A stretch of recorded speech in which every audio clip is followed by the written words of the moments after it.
नमस्कार दोस्तों, स्वागत है आपका आज की हिंदी की क्लास में। तो आज की क्लास में हम पढ़ेंगे विशेषण। क्या पढ़ेंगे? विशेषण।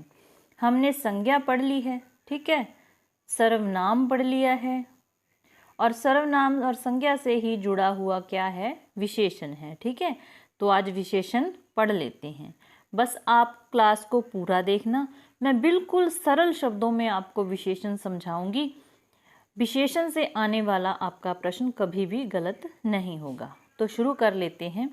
सबसे पहले देखते हैं कि ये विशेषण क्या होता है, ठीक है। जो शब्द संज्ञा अथवा सर्वनाम की विशेषता बताते हैं उन्हें ही विशेषण कहा जाता है। जैसे राम बहुत तेज दौड़ता है।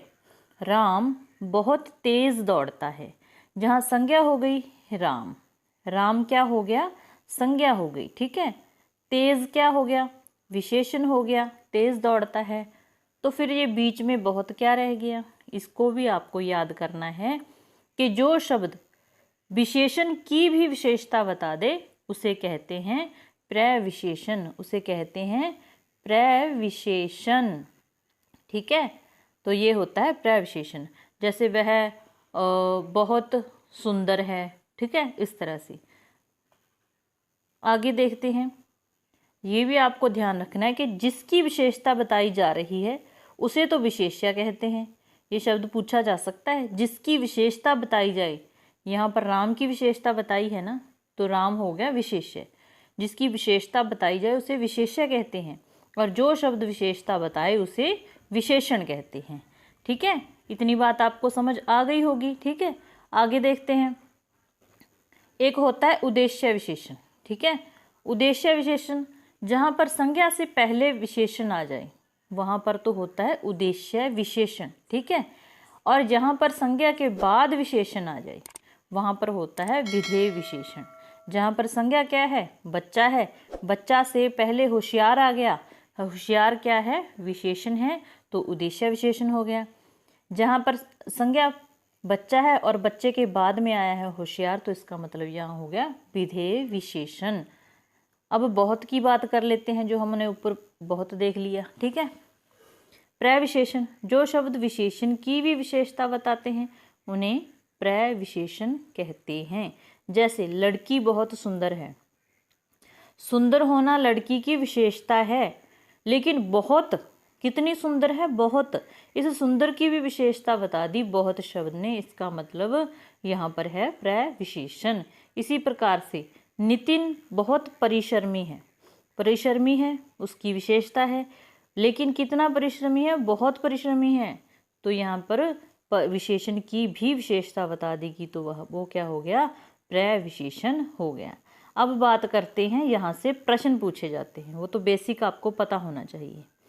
विशेषण के भेद कितने होते हैं? 4 होते हैं। कौन कौन से होते हैं? सबसे पहले होता है गुणवाचक विशेषण, ठीक है। गुणवाचक विशेषण, बगीचे में पीले गुलाब हैं। गुलाब कैसे हैं? पीले। गुलाब का पीला होना उसकी विशेषता है, गुण है उसका, तो यहाँ हो गया गुणवाचक विशेषण। इसी प्रकार से किसान गरीब है। गरीब क्या है? गरीबी उसकी दशा है, तो इसका गुण हो गया किसान का कि वो गरीब है। आम है मीठा। आम मीठा है, स्वाद है, आम का स्वाद मीठा है, तो उसका गुण है कि आम मीठा है। यहाँ पर हो गया गुणवाचक विशेषण। गुण का मतलब बच्चों ये नहीं कि अगले के गुण ही देखने हैं। अगर कोई बेईमान है, कोई आलसी है, ठीक है, कोई मोटा है, कोई पतला है, कोई काला है, कोई सफ़ेद है, इस तरह से जो शब्द आते हैं वो सारे के सारे गुणवाचक विशेषण में आते हैं, क्योंकि वो उसके गुण ही होते हैं संज्ञा के, ठीक है। इस चीज़ का आपको रखना है ध्यान। आगे देखते हैं संख्यावाचक विशेषण, ठीक है। मैं आपको हर क्लास में ये बताती हूँ कि इस टॉपिक के किस पार्ट से प्रश्न पूछने की ज़्यादा संभावना रहती है, ठीक है। तो विशेषण से जब भी प्रश्न आता है, जहाँ संख्यावाचक विशेषण से आता है, जहाँ परिमाणवाचक विशेषण से आता है, इसको आपको अच्छे से पूरे अच्छे तरीके से ध्यान से समझना है। बिल्कुल आसान है, लेकिन फिर भी बच्चे इसमें प्रश्न गलत करते हैं। संख्यावाचक विशेषण मतलब कि संख्या की बात हो रही है, ठीक है। जब भी आपके सामने ऑप्शन पड़े हों, सबसे पहले अपने वाक्य को ये चेक करना है वाक्य में कि इसमें संख्या है या नहीं, संख्यावाचक विशेषण है या नहीं।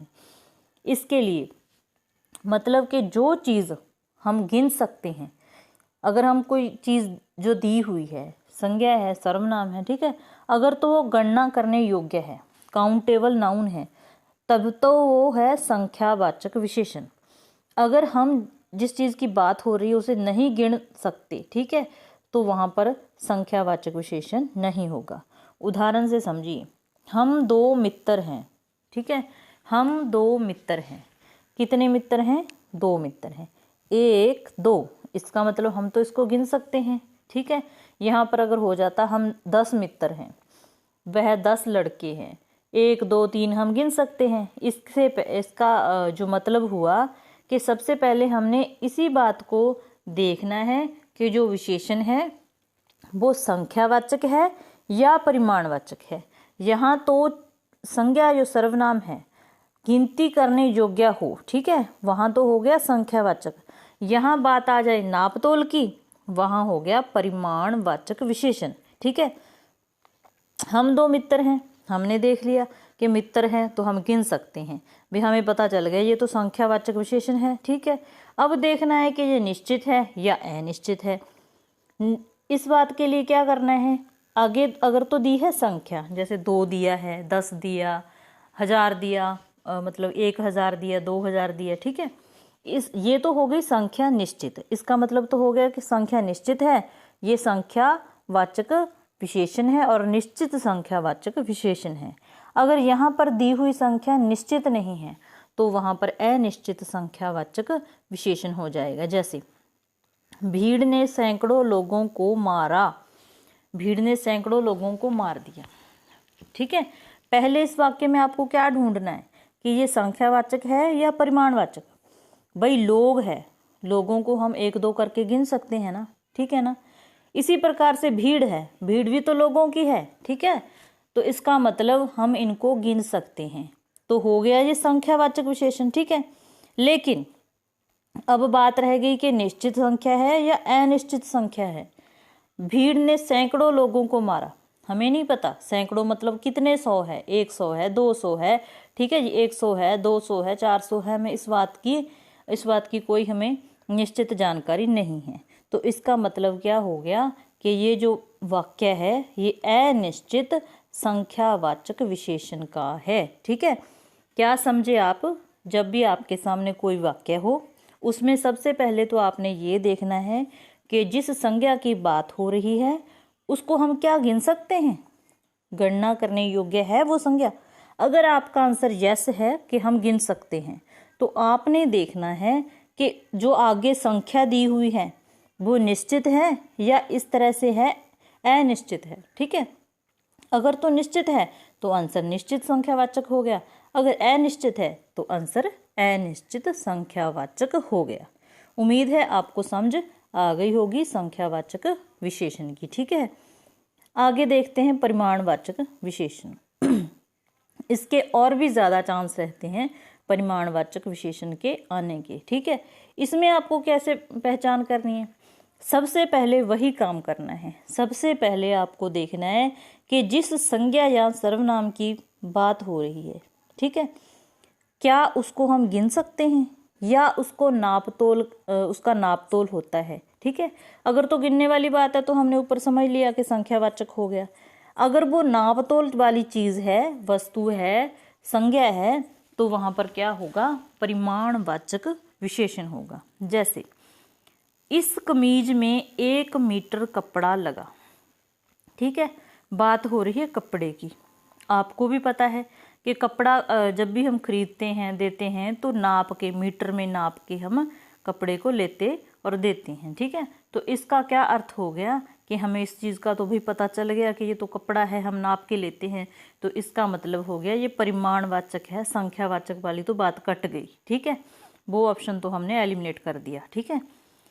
अब आ गया हमें ये पता चले कैसे कि ये निश्चित परिमाणवाचक है या अनिश्चित परिमाणवाचक है।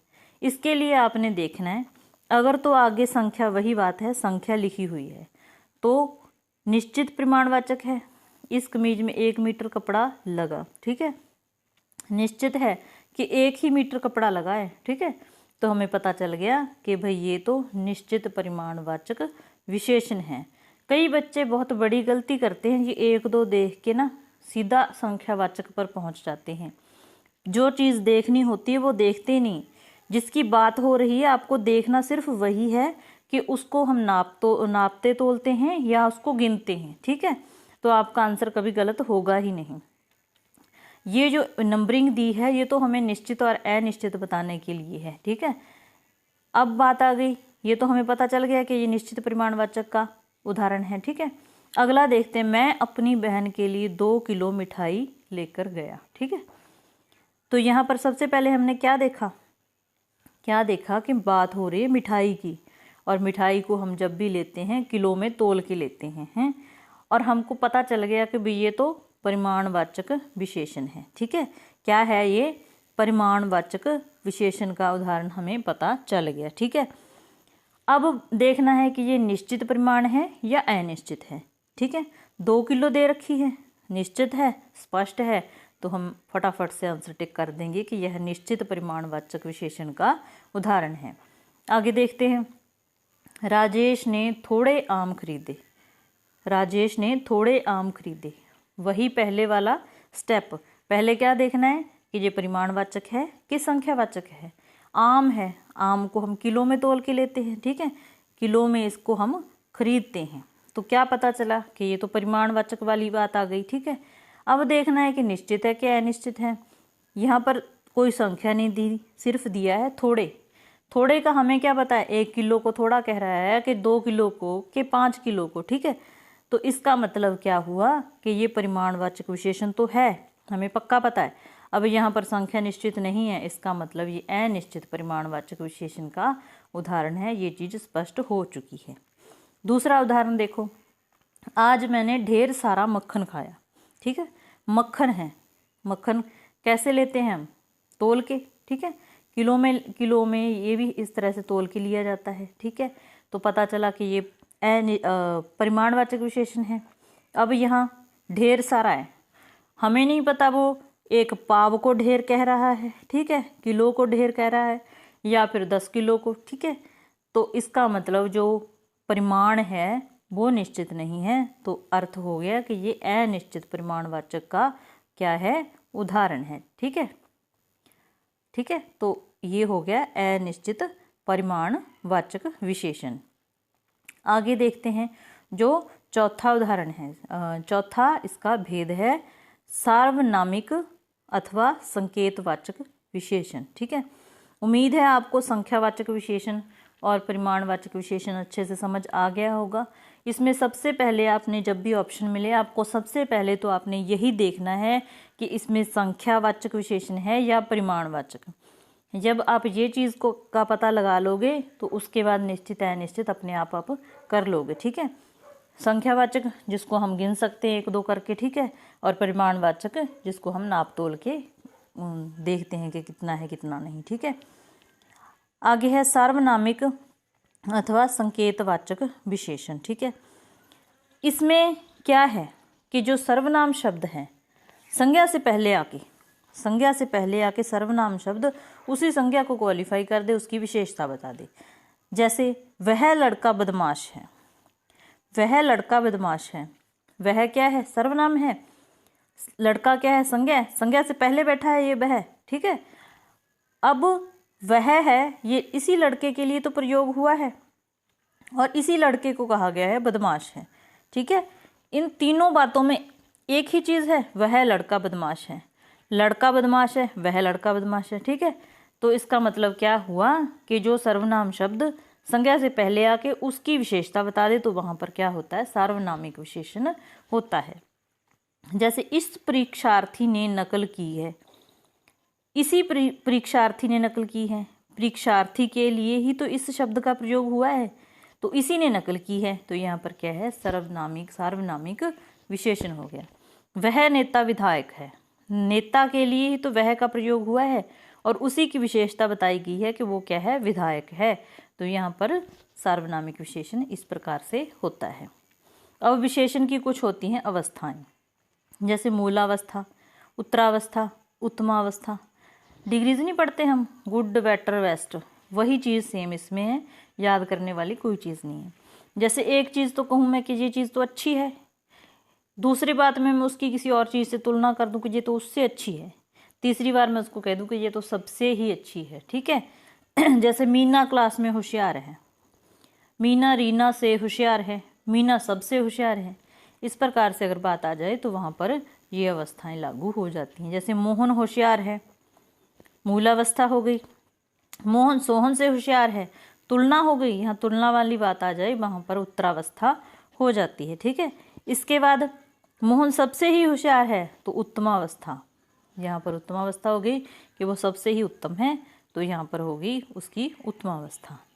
तो ये थी विशेषण की अवस्थाएं। अब जो संख्यावाची विशेषण है ना, उसके आगे कई बार प्रकार होते हैं, वो लिख दिए जाते हैं तो बच्चा कंफ्यूज हो जाता है। जैसे निश्चित गणना में तो हम देख लेते हैं कि 1 2 3 4 आ गया, ठीक है। कई बार लिख देते हैं कि अपूर्ण संख्यावाची विशेषण, ठीक है। तो अपूर्ण में क्या आ जाता है, जैसे आधा है, पौना है। अगर आपको इस तरह से शब्द मिल जाएं, आधा, पौना, 1/4, तो वहाँ पर क्या हो जाता है, अपूर्ण संख्या की संख्या यहाँ पर पूरी नहीं है, अपूर्ण संख्यावाची विशेषण है। इसी प्रकार से क्रमवाचक आ जाए, जैसे पहली, दूसरी, तीसरी, चौथी कक्षाएं होती हैं, पहला, दूसरा, तीसरा आ जाए तो वहाँ पर क्रमवाचक संख्यावाची विशेषण होता है। चौथे नंबर पे आवृत्ति आ जाए, मतलब कि किसी चीज़ की दोहराई आ जाए, 2 गुना, 4 गुना, 3 गुना, तो वहाँ पर आवृत्तिवाचक संख्यावाची विशेषण हो जाता है। अगर समुच्चय आ जाए, जैसे दर्जन है, गण है, तो वहाँ पर समुच्चयवाचक हो गया। हरेक प्रत्येक आ जाए तो वहाँ पर प्रत्येक बोधक संख्यावाचक विशेषण हो गया। एक बार प्रत्येक शब्द आया था कि प्रत्येक लड़का, इस प्रकार से कोई वाक्य था, उसमें ऑप्शन में था प्रत्येक बोधक संख्यावाचक विशेषण। तो इसका मतलब है अगर ऐसे शब्द आपको देखने को मिल जाए तो उसका आंसर होगा प्रत्येक बोधक, ठीक है। समुदायवाचक में जैसे चारों दिशाओं की बात हो रही तो समुदाय में है, ठीक है। तो उम्मीद है आपको विशेषण समझ आ गया होगा। अगर नहीं भी आया तो एक बार देख लेना, लेकिन समझने वाली बात कुछ भी नहीं है, ठीक है, मुश्किल कुछ भी नहीं है। बस जहाँ से प्रश्न आता है संख्यावाचक, परिमाणवाचक, आपने सबसे पहले ये देखना है कि कोई चीज़ गिनने योग्य है तो वो संख्या हो गई, नाप तोल वाली है तो परिमाण हो गया, ठीक है। निश्चित है अनिश्चित का मैंने आपको बता दिया। क्लास अच्छी लगी तो लाइक करना और कमेंट वगैरह करके बता दिया करो, थोड़ा सा पता चल जाता है कि बच्चे समझ रहे हैं, ज़रूरत है पढ़ने की बच्चों को, ठीक है। तो थैंक्स फॉर वॉचिंग, मिलते हैं नेक्स्ट क्लास में।